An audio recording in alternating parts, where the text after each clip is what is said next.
So for my first real informational video on YouTube, I want to talk about what you can grow in Florida.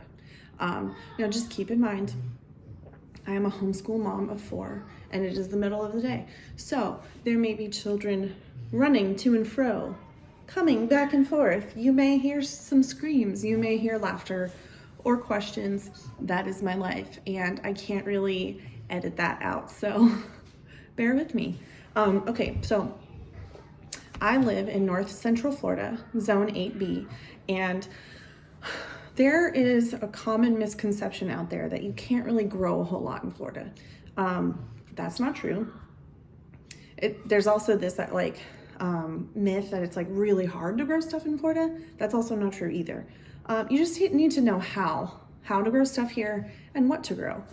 Because I think one of the reasons why people have such discouraging experiences with gardening in this particular state is because a lot of, when you go through a seed catalog, a lot of that stuff, the seeds that you see for different plants, are stuff that grows really well in cooler climates, or places that have a shorter summer season, or places that don't necessarily get the same pests and disease that we do.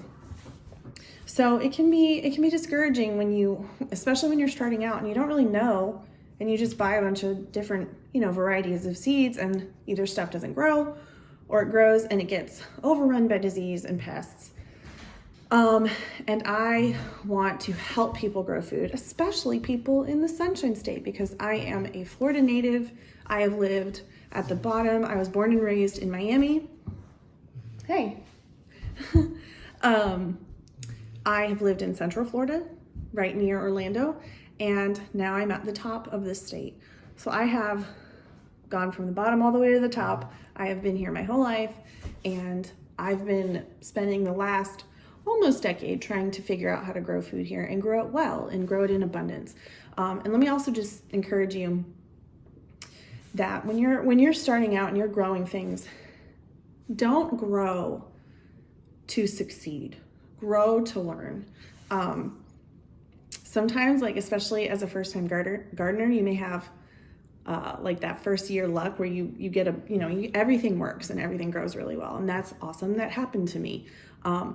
But in the few years after that, I really struggled to grow stuff, and I had to understand my climate. I had to learn about soil, and I had to learn, most importantly, what grows well here and what wants to grow here. So that's what we're gonna do today. We're gonna talk about the things that I have grown, that I successfully grow every year, and hopefully that'll give you some ideas of what you might grow this year in your garden. If you're thinking about gardening, I hope you do. Okay, so I am going to start. Let's start with beans.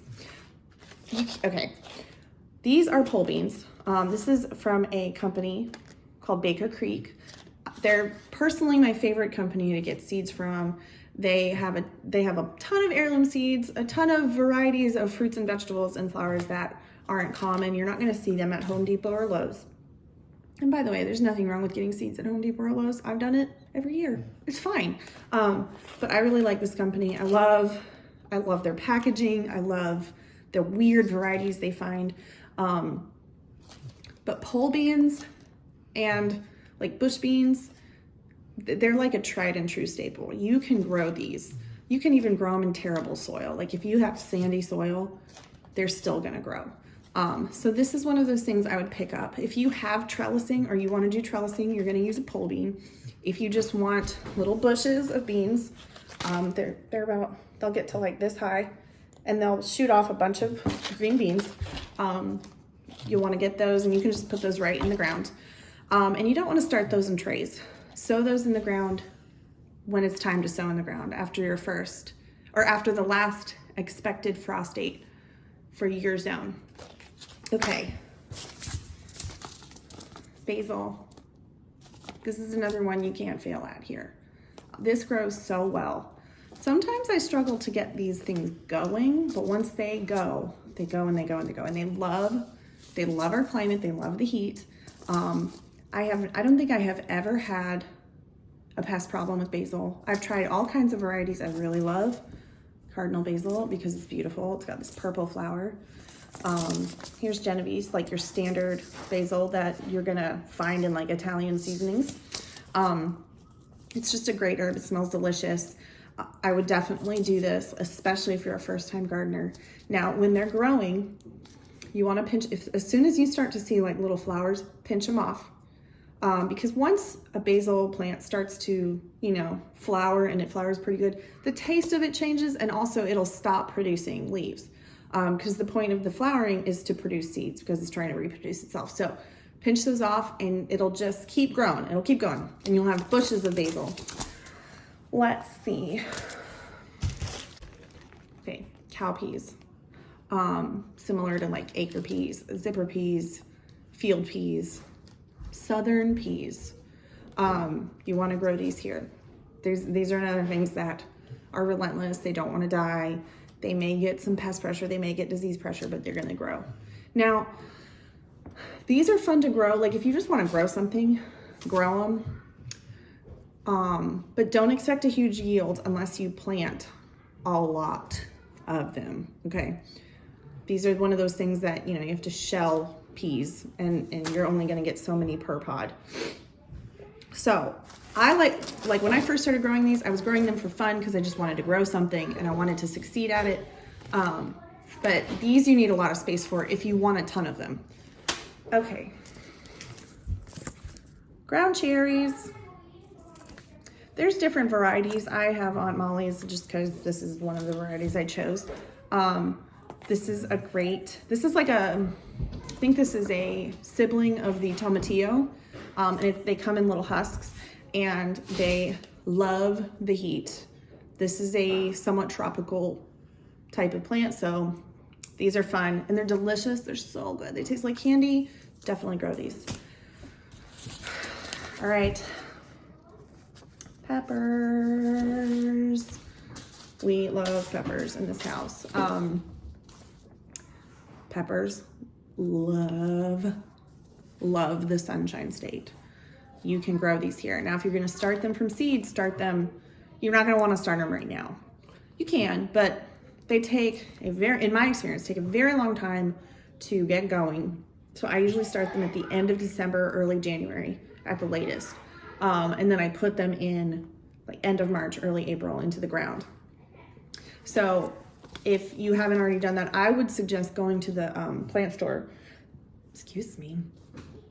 and getting some pepper seed or pepper plants.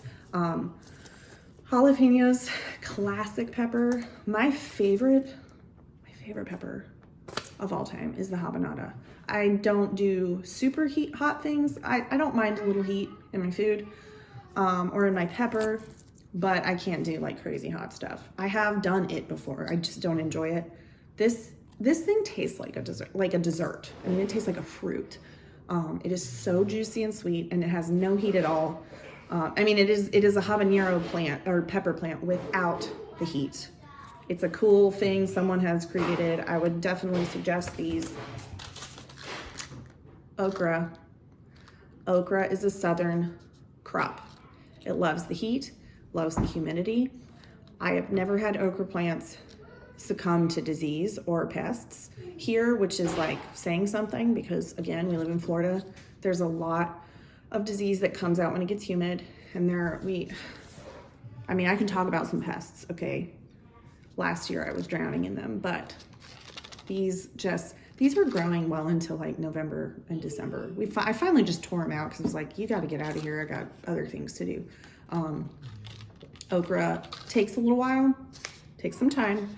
However, this is great. This will be one of those things. I would soak your seeds before you put them out. So like maybe for 24, 48 hours, soak them. That just gives them a better chance of germinating. It can be frustrating. Sometimes okra doesn't want to germinate. So if you soak them, that'll give you a better chance. Let's see, what else do we have here? The Kajari melon. I don't know about other Floridians. I can really struggle to grow melons and like watermelons because of the disease. However, this one does really well here. And it's just a small, It's a small little melon, sweet. Nothing truly special, but it's something, and it grows well here. And you don't need a ton of space for this. They like trellises, so if you have trellising, I would say give it to them. If not, it's fine. You can grow on the ground. Cukes. I struggle to get cucumbers going.